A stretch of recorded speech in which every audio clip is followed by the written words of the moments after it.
Wa aqimus shalah.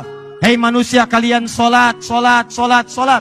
Kita bertanya kepada Allah, ya Allah, kenapa kami salat? Maka dijawab oleh Allah, inilah fungsi utama penciptaanmu saat hadir di muka bumi. Wa ma khalaqtul jinna wal insa illa liya'budun. Hei, kamu kan punya perjanjian dengan saya. Kamu tidak beraktivitas di bumi kecuali menyembah saya. Kamu ibadah. Karena itu ketika kamu sampai di bumi, kamu harus buktikan bahwa kamu itu beribadah kepadaku. Maka diturunkanlah oleh Allah kewajiban untuk ibadah. Jadi kalau ada orang-orang yang turun ke bumi jadi manusia dan dia tidak mau beribadah kepada Allah, maka akibatnya, mohon maaf, itu tanda pertama dia sedang tidak berkomitmen dan melanggar ketentuan dengan Allah Subhanahu wa taala. Perhatikan ketentuannya. Kata Allah, "Hei, saya ciptakan kamu untuk ibadah." Siap? Siap ya Allah. Bahkan ada perjanjian di Quran surah ke-7 ayat 172. Wa idz akhadha rabbuka min bani Adam min zuhurihim dzurriyyatahum wa asyhadahum ala anfusihim alastu birabbikum. Kata Allah, hei ingat, kamu sebelum lahir ke bumi, kita bikin perjanjian. Saya akan berikan semua kebutuhan kamu. Sakit saya sembuhkan. Maaf kalau kamu salah, saya maafkan. Ampunan kalau kamu dosa, saya ampuni. Butuh rizki, saya berikan. Punya masalah, saya tuntaskan. Punya kesulitan, saya mudahkan. Sepakat?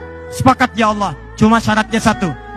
Saat kamu nanti terlahir ke muka bumi, kamu harus menyembah saya. Alastu birabbikum. Siaplah engkau menjadikan saya sebagai Tuhan yang layak disembah. Maka kita mengatakan, bala syahidna. Kita sepakat ya Allah. Kami siap menjadikan engkau sebagai Tuhan. Nanti kalau kami lahir, kami akan sembah engkau. Karena itulah ketika kita terlahir ke bumi, tumbuh dewasa, maka Allah menagih pembuktian janji kita kepada Allah saat dalam kandungan. Diturunkanlah kemudian perintah, kata Allah, wa aqimus shalah. Hei, katanya kamu janji mau nyembah saya, sekarang buktikan. Jangan-jangan kamu sibuk cari dunia, kerja lagi, tapi kamu lupa tugas yang kedua, bahwa kamu harus beribadah kepada saya. Karena itulah Bapak dan Ibu sekalian, tidak pernah ada manusia tinggal di bumi, silahkan cek, kecuali semuanya diberikan tugas oleh Allah untuk menyembahnya, untuk beribadah. Mau itu manusia biasa, mau orang soleh, mau nabi, sampai ke rasul, sepanjang namanya manusia, pasti ditugaskan oleh Allah Subhanahu wa taala untuk menyembah Allah Subhanahu wa taala.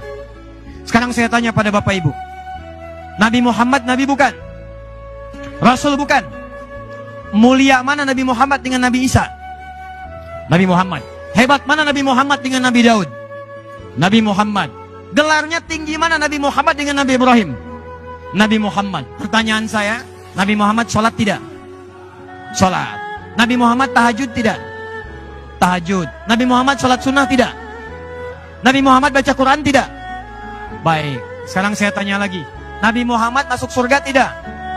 Masuk. Bahkan sebelum meninggal, satu-satunya Nabi yang sebelum wafat turun satu surat langsung mengatakan surganya sudah siap.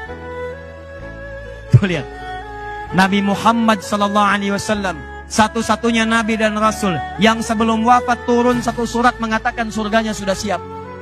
Inna a'tainakal Muhammad, inna sungguh kami, a'tainaka telah menyiapkan untukmu. Bahasanya fi'il madhi. Fi'il madhi itu sesuatu yang menunjukkan telah selesai, siap, tuntas, pasti. Inna a'tainaka, kalimat Qur'annya bukan inna nu'ti, tapi inna a'taina, kami telah siapkan untukmu al-kautsar, semua kenikmatan terbaik di surga. Tapi apakah ketika dijamin masuk surga selesai? Tidak. Muhammad, kami telah jamin untukmu surga, sudah nikmat semuanya, tanpa hisab, kamu akan masuk ke dalamnya. Tapi ayatnya tidak berhenti di situ. Perhatikan kalimatnya, fasholli li rabbika. Maka kamu yang sudah ahli surga ini, siap masuk tanpa hisab, dijaga dari kesalahan, tetap tidak terbebas dari perintah ibadah. Fasholli, kalimat pertama yang diberikan pada ahli surga, yang surganya tingkat paling tinggi adalah perintah sholat. Fasholli, maka kamu sholat. Saya ulang ya. Nih lihat, bayangkan nih, ahli surga, surganya sudah siap, sebelum wafat sudah ada berita akan masuk surga, semua perlengkapannya siap di surga, tanpa hisab. Kalimat pertama yang disampaikan pada ahli surga ini, fasholli, sholat.